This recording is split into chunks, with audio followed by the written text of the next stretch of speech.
Hello, Frizzle Fellowship. Here I have the names of the last 15 books that I've read. And these books are going head to head, where I'm going to be picking them out in 5 rounds, where I have to decide which book in the round I would rather reread, rewrite, or recycle. So for round 1, we have Lengendborn, System Collapse, and Scarlet. Okay, I have such a good idea of how to rewrite Lengendborn, so let's talk about that one. Lengendborn is an engaging young adult adventure book where our protagonist Bree has recently lost her mother and she goes off to college. And while she's there, she accidentally stumbles upon a secret society of magicians, and their magical traditions date back to like King Arthur days. And then she finds out that they might have had something to do with her mother's death. So of course, she gets herself involved in all of it to try to investigate. Now, a lot of the things in this book I thought were really strong. For example, the exploration of grief as Bree is dealing with the loss of her parent. And I also thought that the love triangle here was done particularly well, an indication of that being that I, hardcore, shipped Bree with one guy, and my husband, who also read this book, shipped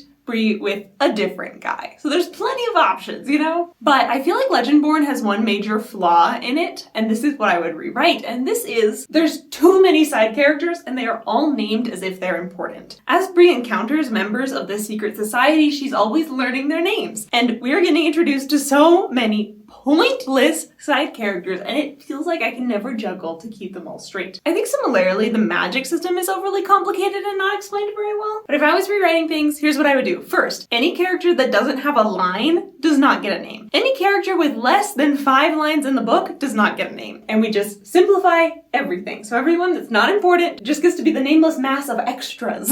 So I gave Lengendborn 3 stars. And this book was a read for my book club. I run a book club on Discord for my patrons. If you would like to join, it's only a few dollars a month, and this is the book we are reading next. Okay, then we have Scarlet versus System Collapse.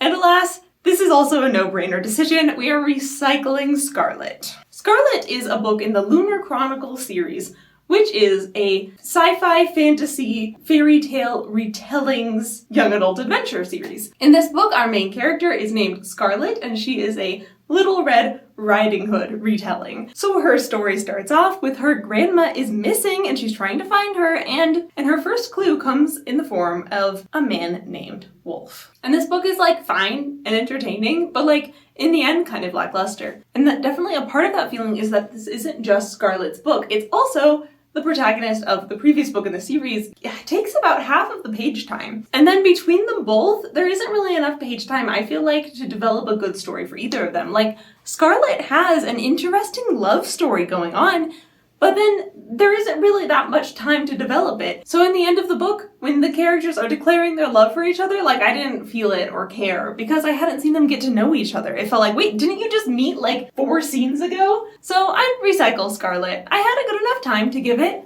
3 stars. But it doesn't hold a candle to the next book of this round, because the reread gets to go to System Collapse. This is book 7 in the Murderbot Diaries series, one of my favorite series of all time, and this one hit. Honestly, I would rank this definitely in the top half of the series, probably second after book 4 in terms of my favorites. This series follows a robot named Murderbot, who, because it didn't really want to follow people's orders and be a murderbot, it, at the beginning of the series, hacks its own programming so it doesn't have to follow orders. But the problem becomes it doesn't know what it wants to do with its life, and it doesn't really know how to interact with people in a way that isn't just like taking orders. So the series is about various adventures, solving more mysteries, getting into fights with other robots and people, and at the heart of it, trying to figure out who it wants to be and how to form healthy relationships. One of the things that I particularly treasure about System Collapse is that for a long time, Murderbot has been running from its feelings and running from its past trauma and just kind of dealing with it in bits and chunks throughout the series. And this book, System Collapse, gives it a big chunk to start dealing with, where a lot of the conflict of this book isn't something that Murderbot can just punch. It's something that Murderbot has to use its own past experiences and form an emotional connection to solve the problem. I gave System Collapse 5 stars. And if you want more of my thoughts, I've made an entire spoiler-filled video breaking that down, and I'll link that for you in the footnotes. Okay, time to select our books for round 2. We have The Sunlit Man, Polaris Rising, and Jackaby. The issue here is that I gave all of these 3 stars, and I have no idea which one I'd rather reread, rewrite, or recycle because they're like tied here. But we will make some decisions. The reread gets to go to Sunlit Man. Once upon a time, the author Brandon Sanderson said that he had written 4 books in secret and they were all being released in 2023, and this is the last of those. I've had some ups and I've had some downs with these secret projects. Like some serious ups and downs. But the Sunlit Man was in the middle, and it's still out of this round the one I'd most reread. This novel is following Nomad, who is a man on the run, wandering the planets of the galaxy. And part of the reason that he's on the run is that he's abandoned his old code of honor. He used to be like a holy knight type figure, and he's no longer in the business of being an awesome helping hand in the world. But in this book, he finds some things that challenge his worldview. He finds some people that need help and himself in the position to help them. He finds some people who are willing to accept him, not as a nomad, but as a member of their community. One of the things that this book demonstrates well is how the genre of science fiction I feel like really suits Brandon Sanderson's writing style. He usually writes fantasy, but his fantasy lean kind of towards science fiction with really hard sciencey magic systems with really in-depth world building. Set any of his books on a space station and voila, you've got a sci fantasy book. And this one finally leans in to the sci-fi elements where people do have spaceships. And the magical fuel is measured in like percentages and units and everything. Very, very sciencey all of a sudden. Where the magic companion has turned practically into an AI companion. And you know what? I thought this book was just fine. My big complaint about it though is I feel like the character arc here is somewhat undercut by the connected world buildingness of it, where the character has to be in a specific place at the beginning and the end of the book to tie into the wider 𝐂𝐿𝐿. And I feel like the end point for this character doesn't quite match the character arc that he went through on the course of this book. I gave The Sunlit Man 3 stars. So then we have Jackaby versus Polaris Rising. And I think I'm gonna rewrite Polaris Rising. This is a sci-fi romance novel with heavy emphasis on the romance. I'm reading this and other sci-fi romance books as part of a video, and I'll link that down in the footnotes for you. Polaris Rising follows a space princess on the run, and at the beginning of the book, she gets put in a jail cell on a spaceship with the most notorious murderer in the galaxy, and they team up to escape together. And then that escape propels them on a galaxy-trotting adventure together. So here's the things that I liked about this book. I really loved our main character. She is a warrior and she can take care of herself, which makes her in a lot of ways a really good match for the man in her life right now who is also a hardened warrior. Here's the rewrite. I would actually put some like emotional chemistry between them because they have so much physical chemistry. It is lust at first sight, and that feeling continues throughout the entire book. It's very habitually spicy in that way, where our heroine is always ogling and admiring our hero. But I was really craving some like emotional connection between them, and it didn't really give it to me. They had very few actual conversations about their feelings. It was just lusting after each other and doing adventures together, which was entertaining. But my rewrite to add in some conversations where they really discuss their emotions and help each other's emotional state because of that. I gave Polaris Rising 3 stars, which leaves me to recycle Jackaby. So I saw the blurb of Jackaby pitching it as like Sherlock meets Doctor Who, and I said, ooh, I like both of those things. Let's try this out. And it definitely delivered on both of those vibes. It's definitely young adult, leaning towards middle grade, and it's historical in the old-timey Sherlock Holmes era. The powerful detective character is named Jackaby, and this book had me hooked in the beginning chapter where the point of view character meets Jackaby for the first time, and of course Jackaby in true Sherlock Holmes fashion pulls out all of these deductions about her. Oh, you must have just arrived on this boat coming from this country. And our protagonist is impressed by Jackaby and it's like, oh, how'd you know that? Did you see my luggage tag? And Jackaby is like, no, I saw the spirit hanging around you. It likes those kinds of boats. You must have picked it up there. Which is just such a nice little subversion of expectations, where a detective is very in the supernatural, weird kind of world, and doesn't really notice any of the details that Sherlock Holmes would have noticed. But from there, I feel like Jackaby kind of went downhill, where the premise is supernatural investigators. And that's it. But there wasn't any like emotional depth or exploration of how does Jackaby feel about this? Or how does our heroine feel about this? So I would recycle Jackaby. I gave it 3 stars. Now time for round 3. Bordertown, the Olympian Affair, and the Witchwood Knot. I have some passionate opinions about how to rewrite the Olympian Affair, so let's go with that. This is the latest installment in the Cinder Spires series. It's a very steampunk world reminiscent of Treasure Planet, and very fun. This book, however, was much less fun. Though I felt the third act was very well paced and had awesome emotional vibrance in it for all of our characters, the first and second acts were not so lucky. To be honest, I kind of hated quite a bit of the first and second acts of this book, with little moments of okayness sprinkled throughout. And I have a thorough review video for this book. I'll link it in the footnotes for you. The rewrite is it's gotta cut like at least half of the scenes out of this book. It is so bloated and slow paced and boring. There are so many pointless scenes and plot lines in this book. Throw out at least half of the scenes of this book and then you would be approaching a well-paced novel. I gave the Olympian Affair 3 stars. Next, let's talk about recycling Bordertown. Bordertown is the first book in a series that I love and I'm slowly rereading and making a video about. The idea of the series is there's this town that's on the border between the human world and fairy, and it becomes a melting pot of those 2 cultures. And then most of the books of this series are short story collections from a bunch of different authors all working with that premise and setting. And it produces some pretty fun results. And I gotta say for the record, I thoroughly enjoyed this book. It just pales in comparison to how much I love the other book in this round, so it's gotta go into recycle. And part of that is just, it's kind of hard for me to love short stories. I like a lot of them, but I feel like they're too short to really give me the meat and potatoes of a story that I want. My favorite story in this book is called Danceland. It's like a murder mystery told from both the perspective of the first investigator and the second investigator after the first goes missing. I gave Bordertown 4 stars. Now, the book we get to reread of this round is The Witchwood Knot, because this book,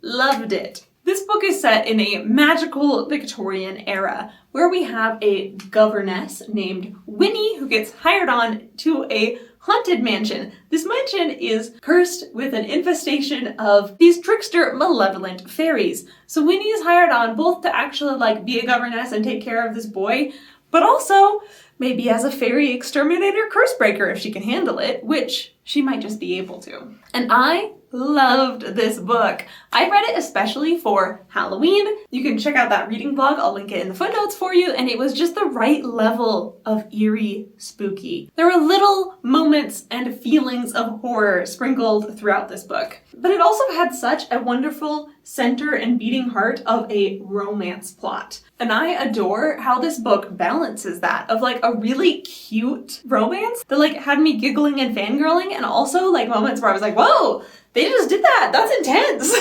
That's scary. And it did both. And it did them both so well. I gave The Witchwood Knot 5 stars. Now time for round 4. Yes, this video does have a lot more books in it than normal. I've just been reading way faster than I've been doing wrap-ups, and I need to catch up somehow. We've got the Aeronauts Windlass and Warriorborn, 2 more books in the Cinder Spire series. The Unmaking of June Farrow, a recent release that has quite a lot of readers, and a bond of thread. Okay, easy peasy lemon squeezy, the reread gets to go to the Aeronauts Windlass. The Aeronaut's Windlass is book 1 in the Cinder Spires. Warriorborn is book 1.5, and I read these both in preparation for reading The Olympian Affair. The reason that I didn't put them all together into one slip of paper is because I feel quite different about these 2 than I do about The Olympian Affair, because I love both of these books. All of the complaints I had about The Olympian Affair of having so many pointless scenes and like completely uselessly boring pacing are not here. These books are both so well constructed. One of the things that I admire most, in fact, about the Aeronaut's Windlass is the way that it gives every single one of its point of view characters an interesting, engaging plotline. Like 99% of the time, when there's a multi-POV book, there's always going to be a point of view that you like better and that you like worse, and you're always disappointed when you go from one to the other, right? Not so with Aeronaut's Windlass for me, because every single plotline is so strong. And despite having like 6 point of view characters, it balances all of them really well. And part of that is because most of the characters are all dealing with the same plotline in slightly different angles and ways. So even though you're switching point of view characters, you're not really switching situations that much. The basic plot of this one is that most of our characters come from this kingdom called Albion. One of our characters is a airship captain. Another few of them are part of the royal guard of this kingdom. One of them is a talking cat, and one of them is an enemy soldier because their kingdom, their spire, gets attacked. And along the way, a lot of the characters discover interesting things about themselves and their capabilities. I gave both the Aeronaut's Windlass and the novella after it, Warrior Born, 5 stars. Next we have A Bond of Thread versus The Unmaking of June Farrow. And let's rewrite The Unmaking of June Farrow. I admit, I picked this up just because I heard all the hype around it and I thought it sounded interesting, and it was. So this is following our protagonist, June. When she was a baby, her mom went crazy and disappeared. And the women in her family have a history of both going crazy and disappearing. And this has caused June to be very afraid of this being her destiny as well. So she's decided that the family curse stops with her and she's not going to have a family, no kids for her. Then she starts going crazy. She starts seeing weird hallucinations. And at the same time as she's trying to understand her hallucinations, she also decides to start digging more and more into her mother's disappearance, which leads her down some intriguing fever dream rabbit holes, where it kicks off some fantastical elements in the story. Now here's the rewrite for this book. This book has some magical elements in it, and the magic is very soft, wishy-washy feelings. It's not like a science that's fueled by magic. It's full on, we don't really know how this got started or why it's happening or how it works kind of magic. And with this kind of magic, it can be really good at creating interesting problems, which is why I adored like the first 2/3 of this book, because this wacky magic was creating some difficult problems. But my bone to pick with this is when the magic started creating solutions. Because it felt like they were just pulling like Deus Ex Machinas out of the hat at the end of this book, and that's what I would rewrite. I think it's okay for a soft magic system to create problems, but when it's just magically creating your solution out of nothing, it feels kind of cheap. And that's how I felt about the end of this book. I gave The Unmaking of June Farrow 3 stars. Next we have A Bond of Thread. So hey, you. I'm talking to those people out there who are looking for their next fantasy romance series that they want to get obsessed with. Here's a contender for you. Because despite me recycling this book, I think it has some great potential because I very much loved both the fantasy and the romance elements of this book. The parts of this book that I didn't entirely love is it felt a little too like tropey and simplistic in its world building and a little too repetitive. But I think in a lot of ways, those are all pros for the group of people looking for fantasy romances right now. So here it is. We're following a guy and a girl, and they both have some serious baggage and trauma in their past. The guy is very dark and brooding. He was once the general of the evil queen's army. Now the queen has been defeated and he's retired. He's done and he doesn't want any more part in all of this war and politics happening. Our heroine is destined to become a queen, but she also doesn't want any part in the politics or anything. She's just on the run, trying to make sure that no one knows that she's just become the queen as monsters hunt her down. And then they run into each other. And it turns out they're kind of like fated mates. And so suddenly they are both involved in this weird political happening that neither of them want to be part of. And neither of them want any part of each other either. The horde of monsters that is following our heroine gets this couple kind of under siege in this cave, along with various other supporting characters that are also trapped in this cave. So they're all under siege in this cave together. And that is the majority of the book, is them just in this cave. Remember when I had the complaint earlier about Polaris Rising, where it was like all lust scenes, but no developing of the love scenes? This book, no complaint about that. This book took the time to really have these characters get to know each other and grow on each other and develop an emotional bond. I gave A Bond of Thread 3 stars. Now time for round 3. The Hallowed Hunt, Scythe, and Fortune's Pawn. Oh, now we get the books I didn't like all in one round together, huh? Okay, well the reread is easy because it's the only one I actually loved out of this round. It goes to Scythe. So Scythe is like, imagine a world where science has developed enough that there is no more death. They can heal anything, they can reverse aging. Anyone who dies in an accident is just immediately like revivified. But then you have the problem of population control. So in this sci-fi world, there's a new job position of Scythe. The people whose job it literally is to randomly kill people. And this book follows two 17-year-olds who are both starting their apprenticeship to become Scythes. And over the course of the book, there's a lot of corruption in the Scythe political organization, and it's starting to really come up to the forefront and create waves. There's lots of good drama there. So for a book about killing people, it's kind of medium slow paced and not all that many action scenes. What it does have in spades is philosophy, which I know doesn't sound that exciting, but it's fascinating. This is another book that we read for my book club, and it was so much fun to have discussions about this book there because there is so much to chew on. This book is really interested in getting into the details of what would it do to people's psychology to live in this world where the only death is from scythes. What makes a good scythe in this situation? What's a good way to kill people? What's a bad way to kill people? And exploring that throughout all of the characters in this book. The plot is very much character driven, where our point of view characters are given a lot of internal conflict. It's fabulous, and I'm excited to read the sequels. I gave Scythe 4 stars. Fortune's Pawn versus Hallowed Hunt. Let's rewrite Hallowed Hunt. My thoughts of this book are summarized very well with my Goodreads review, which says, I am at the stage of things I don't get. I am still driving around in circles, waiting for something to happen. Chapter 20. Also, the whole book. This has got to be like the most boring werewolf novel in existence. It feels like the majority of this book is just driving around in circles, waiting for something to happen. This takes place in a medieval fantasy world, and our protagonist, as a young man, was cursed with a wolf spirit, which gives him wolfy instincts, which he's tried so hard his entire life to suppress. But then he starts to learn that he's been recently cursed to become an assassin, and maybe his only way to combat it is to embrace his wolf spirit. So most of the book, the plot is him trying to figure out who cursed him and why and how. But it takes a really long time and the answers are really unsatisfying. How would I rewrite this book? I think it would need a serious plot overhaul, like the entire plot of him having been cursed and trying to figure it out. Strip it all out. Focus in on something more relevant to his internal conflict. Like maybe instead of him getting cursed, make it his wolf spirit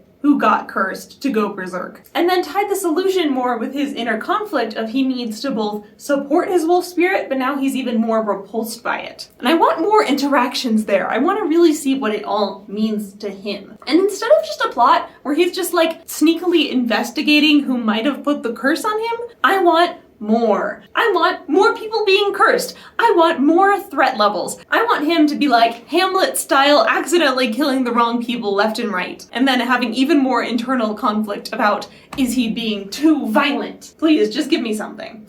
I gave The Hallowed Hunt 2 stars. And then we have Recycling Fortune's Pawn. This is another book that I read for my sci-fi romance video adventure. And I was really looking forward to this one because I have loved this author so many times before, but this one really let me down because I hated every character in this book. The heroine of this book is a space mercenary, and she gets stuff done. And her dream is to join this elite guard of space marines. The only problem is they're really selective with who they bring, so she needs to boost her resume. So she signs up to become a security guard on this spaceship that has a record of getting into a lot of nasty battles, hoping that it will boost her resume. Now, on this ship is a cook with a mysterious past and maybe a background in fighting. And this is the love interest, and I hated him. I hated also her coworker security guard, who is just like 100% annoying misogynist guy and never gets better. I also quite annoyed with everyone else on the ship, from the stuck-up bird alien pilot to the Novascape star child, maybe Jedi character. But most of all, the thing that ruined this book for me is just hating the love interest. From the get-go, he is like lying. He's like emotionally manipulating her at every turn, and I feel like it didn't get resolved to my satisfaction. Before I gave up on this book, at least, because I couldn't stand it anymore. Anyway, I'm excited to know more from this author though, because I've loved all of her other books. So we'll see how that goes. Hoping better than this one. I gave Fortune's Pawn 2 stars.